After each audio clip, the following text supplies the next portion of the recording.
Here we go. We're going to solve equations in this situation, trigonometric equations. And it's very intuitive. For example, 2 sine of theta minus 1 is equal to negative 2. It's very similar to say 2x minus 1 is equal to negative 2. And so the way that you would solve that, we're also going to solve this equation. There's just a little change at the end when we get to that x spot. So I'm going to add 1 to both sides. And I have 2 sine of theta is equal to negative 1. And I divide by 2. Sine of theta is, in fact, negative 1/2. Now, if we bring ourselves back to the good old world of the unit circle, don't draw this right now, but I don't know if you remember on the unit circle, but do you remember the spots where we had y values of 1/2? For example, here you had, I'm sorry, if I drew it like this at a 30-degree angle, we had the root of 3 over 2 and 1/2. Remember making all those spots? Yeah, and then this spot over here would be negative root of 3 over 2 and positive 1/2. And if you go down here, you'd be at negative root of 3 over 2 and negative 1/2. And then over here, you'd be at root of 3 over 2 and negative 1/2, right? So it would be tough to remember all of that, wouldn't it? So you don't have to. I'm going to show you a way to work around that. You could just use your calculator. But I want you to understand what you're trying to identify. You're trying to identify the angle that produces negative 1/2 for the y value. And you can see from here it's 210 degrees and it's 330 degrees. Now it turns out that there's an infinite number of solutions because you could have 210 right here, but then you could also have 210 plus 360. And then 210 plus 360 again, and again, and again, and so on and so forth. You could also head in the opposite direction, get negative outputs. We are simply just going to ask for all the results between 0 and 360 degrees. If you take this class in a different year or at college, they may ask you to, instead of producing theta in between 0 and 360, they may ask you to produce it in terms of pi or radian measurement. So let's figure out how to do this. We're going to make it super simple. I draw a set of quadrants, and I decide where is sine negative. Notice how the sine value is negative. Can somebody remember how we determine where sine, cosine, and tangent are positive and negative? All students take calculus. Why? Because it's the most beautiful class in the entire world. So for you seniors, take calc next year. For you juniors, take calc next year. Simple as that. And for you sophomore, take calc next year. All right, all students take calculus. That tells me that sine is positive in the first and second. It's negative in the third and fourth. So it's negative here. It's negative here. So what I'm going to do now that I've determined where it's negative, now I'm going to figure out where it's equal to 1/2. Do not make this mistake. Please pay attention. As I go into mode, I am working in degrees, which is great. But when I want to solve for theta, I don't press sine, I press second sine. And I'm going to type in 0.5. Don't type in the negative. We already used up the negative by determining which quadrant it's in. Got me? Your calculator doesn't output 210 and 330. It outputs 30 degrees. So how the heck do we use that? Very simple. Your calculator only outputs the reference angle. A reference angle of 30 degrees there and 30 degrees there. So that tells us how to find our solution. Our first solution will be 180 plus 30, which is 210 degrees. And then our second solution will be 360 minus 30, which is 330 degrees. So we place our reference angles to determine our solution set. So that was a little bit new. Trust me, it gets easier as we do a couple more problems. We're going to try here. We're going to add 13 to both sides. And we get negative 5 secant of theta is equal to 11. We divide by both sides by negative 5. And I get secant of theta is equal to negative 11 over 5. challenging about this is I don't have a secant button on my calculator. No secant, right? But fortunately, I know that secant is the reciprocal of cosine. So in order to solve this problem, we can just flip it and say cosine of theta is equal to negative 5 over 11.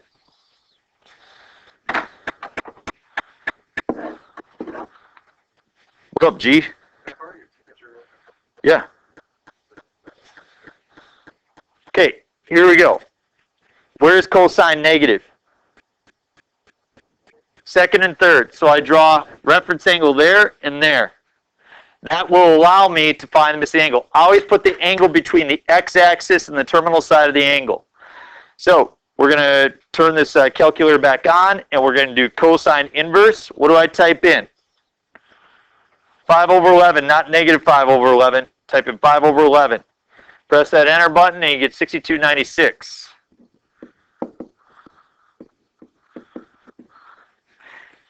So notice how I always put the angle between the x-axis and the terminal side.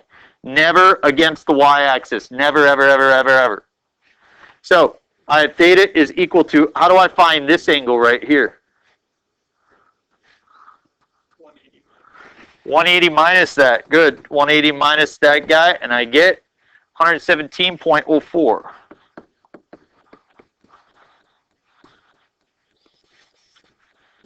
And then how would I get the next angle?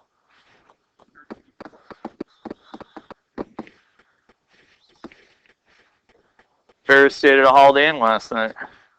You guys don't know the Holiday Inn commercials? The Holiday Inn commercial. All right, next one. I subtract 5. Negative 6 tangent of theta is equal to negative 8. Divide by negative 6. We get tangent of theta equal to 4/3. Now what do I do?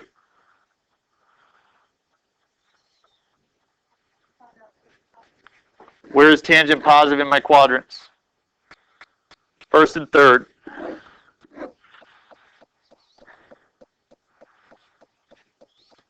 Go to my calculator. Tangent inverse, 4 divided by 3. I get 53.13.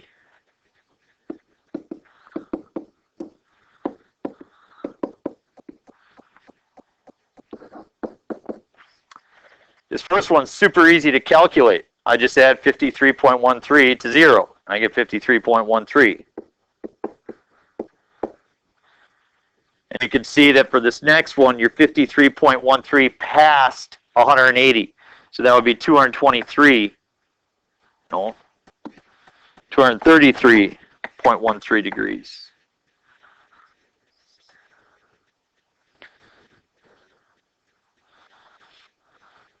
Next one looks pretty disgusting, doesn't it? It's no big deal. We just distribute the negative 3 to get negative 6 cotangent of theta. Negative 3 times negative 1 is positive 3 plus 3. 6 minus 2 cotangent of theta minus 1.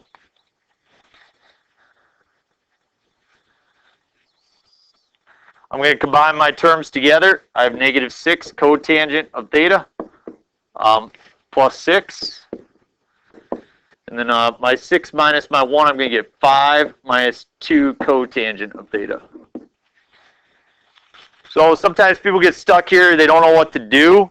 Don't write this down, but this is the same thing as, say, negative 6x plus 6 equals 5 minus 2x. And if you were going to solve that, what would you do to both sides? Yeah, you'd probably isolate the x by adding the 2x over the other side, then subtracting, dividing. That's exactly the same thing we're going to do. So these are like terms. So if I add the 2 cotangent, I've got negative 4 cotangent. And if I subtract the 6 over, I got a negative 1 over there. Divide by negative 4.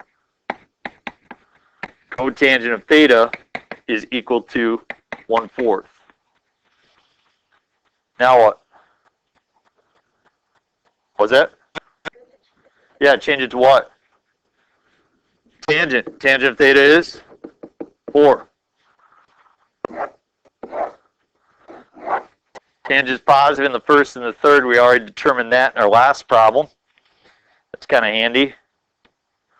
Just tangent inverse 4. Turns out we get 75.96.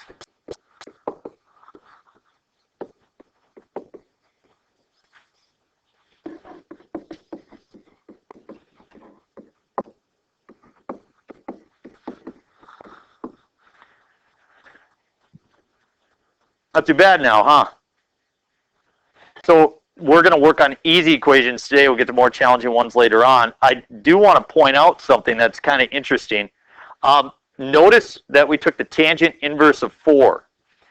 Does anybody remember what the graph of tangent looks like? Kind of looks like a cubic, right? So that means that the range goes from negative infinity to positive infinity, okay? So focus on this. If I go tangent inverse of 65, I get a result. If I do tangent inverse of negative 0.2, I get a result.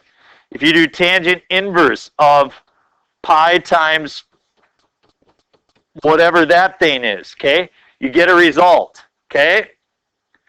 Because it's taking that range and it's then finding the domain that corresponds with it. However, watch this. Sine inverse of 6. I got no option. Why? Sine stays between what two values? 1 and negative 1. So therefore, you know, if you end up with a value outside of 1 and negative 1 for cosine or sine, it's undefined. It's no solution. See the difference? So keep that in mind. Flip it over. And we're going to press pause on this. Okay, eyes up here while I try to explain this piece to you. Sine is positive here and here, and it's negative here and here, correct? This is something you want to try to work through. But if you cross over from positive to negative, what value do you have to cross over if you go from positive to negative? 0, right? Sine's equal to 0 there and there, because you cross over from positive to negative, see? And at its height, it's 1. At its lowest, it's negative 1. Think about the graph of sine, right? Okay, so that's sine. Whereas cosine, if you think about cosine, cosine is positive here, negative here, negative here. As you cross over from positive to negative, you have to cross over 0. Right? And then cosine is negative 1 over there, positive 1 over there. So remember this cosine graph. Does cosine start at the max, min, or middle? Cosine starts at the maximum. So it starts up to 1, right? And then it goes to 0, then to negative 1, then back down to then to 0, then back up to 1. So it's just going through those values. Now it doesn't work with tangent, because for tangent, we know it's positive, positive, negative, negative. Now it's true it goes 0 there and 0 there, but here it's undefined in the middle. So that's the other way that you can cross over from positive to negative, is you can go undefined. So those are things that you want to keep in mind from your previous work. Okay? All right, flip to this. What's different about this? Yeah, it's squared. So we're going to solve it very similar to how we did before. We're going to go ahead and we're going to subtract 1, and we get 3 secant squared of theta is equal to 11. Then I'm going to divide by 3. Now I get secant squared of theta is equal to 11 thirds. And at this point is where I get angry, because A, it's bigger than 1, right? But if I take the reciprocal, then it's going to be smaller than 1. So now I'm happy again. Cosine squared is 3/11. What do you think my next step is? Square root both sides. And so cosine of theta is equal to positive or negative root of 3/11.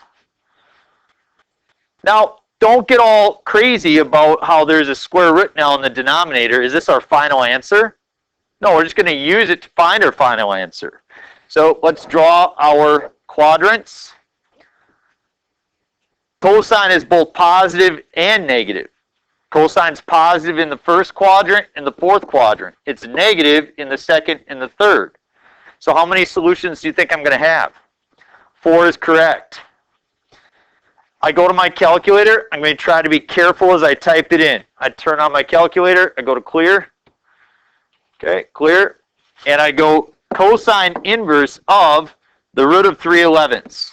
The root of 3 divided by 11. Just make sure that your parentheses are working appropriately. Press enter on that guy. We get 5852. So I got 58.52. 58.52. 58.52. 58.52.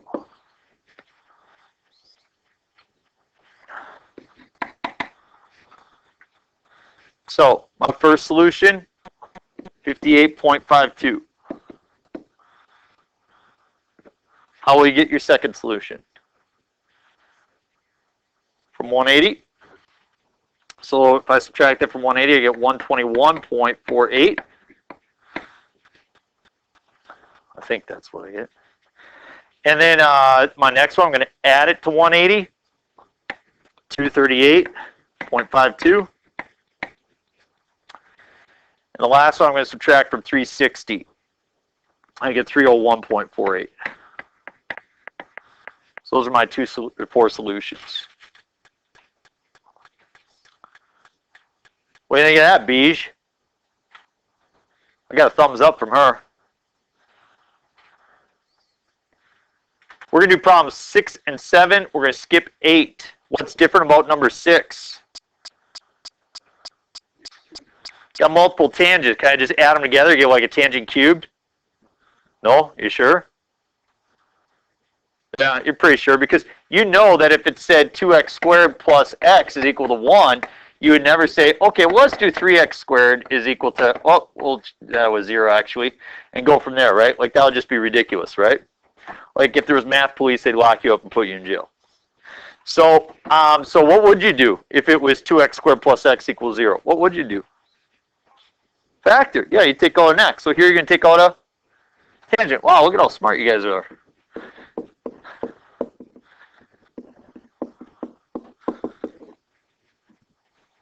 So now I got 2 equations. I got tangent of theta is equal to 0, and I got 2 tangent of theta plus 1 is 0. So tangent of theta is equal to 0, and 2 tangent of theta plus 1 is equal to 0. We're going to solve both of those. So, yeah, let's do this one first. I get tangent of theta equal to negative 1/2.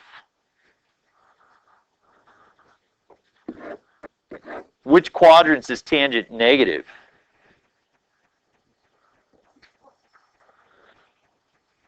I got the second and the fourth.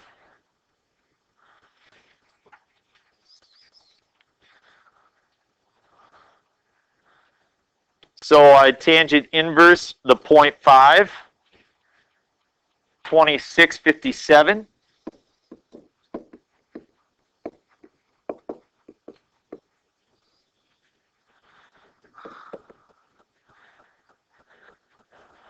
So it's going to be a 180 minus 2657, and then 360 minus 2657. So 180 minus that guy, and I get 153.43.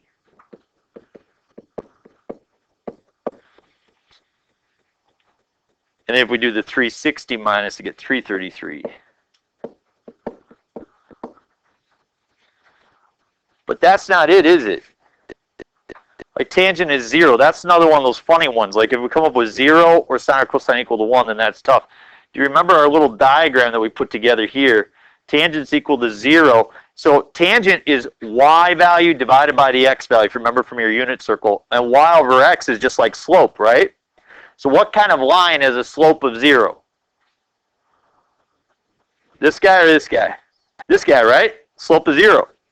So look at where tangent's equal to 0. You see that?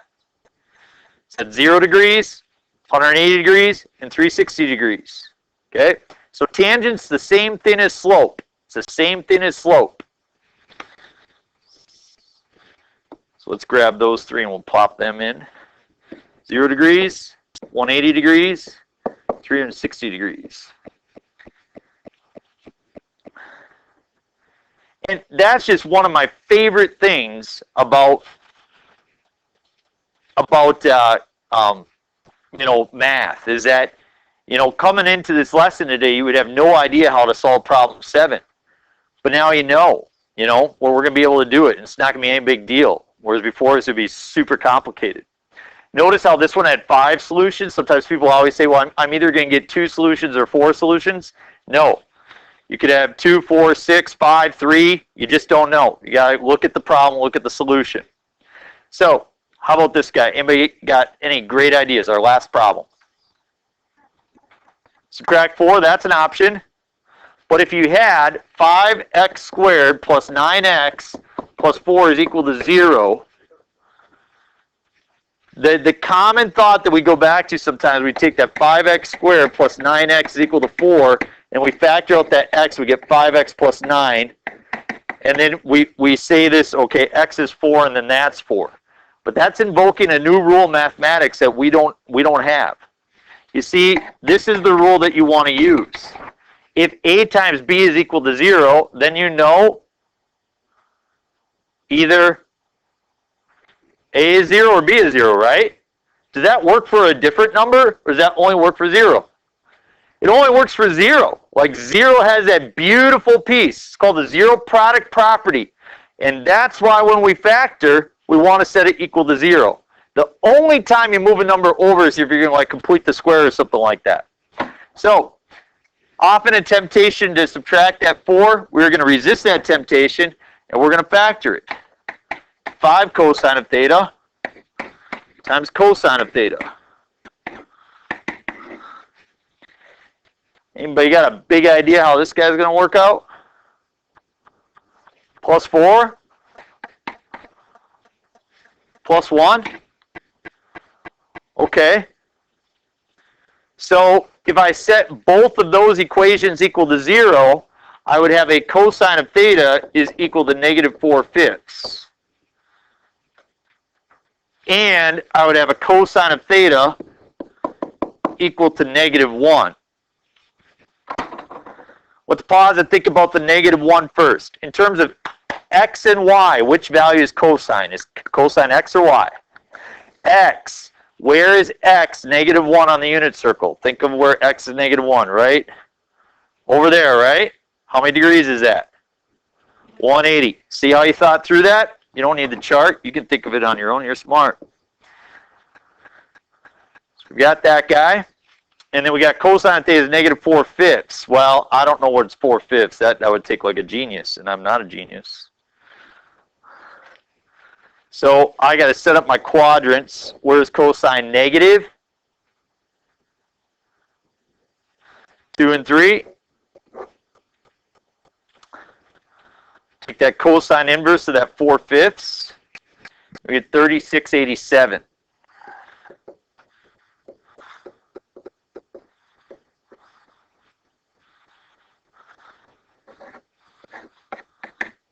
So now we know that theta is 180 minus that, 143.13. Somebody confirm that. And then 180 plus that, 216.87. And we got that 180 degrees as well.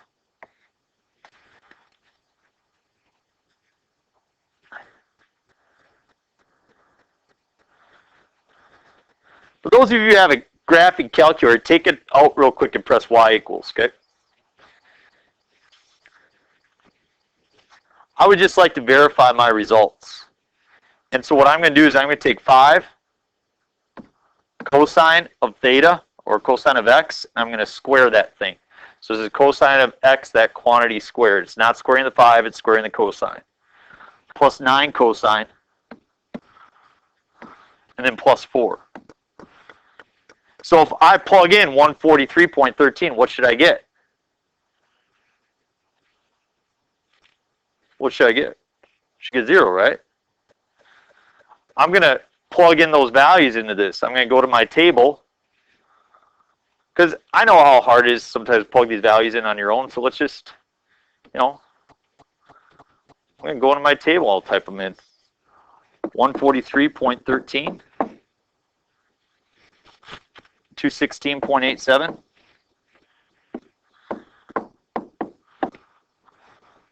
180. 180 gives you 0. The other ones, just, I just want you to understand what that number is. 1.1 e to the negative 6, that's 0.00000011. What number is that really close to? 0. Yeah, we rounded our answers, didn't we, to the nearest hundredth. So your calculator is producing, that. So we've just checked and verified our answers that those both do in fact give you 0. Very good. You got the rest of the time to work. We got till 10:04. 10:04. You got 7 minutes. Get done what you can get done.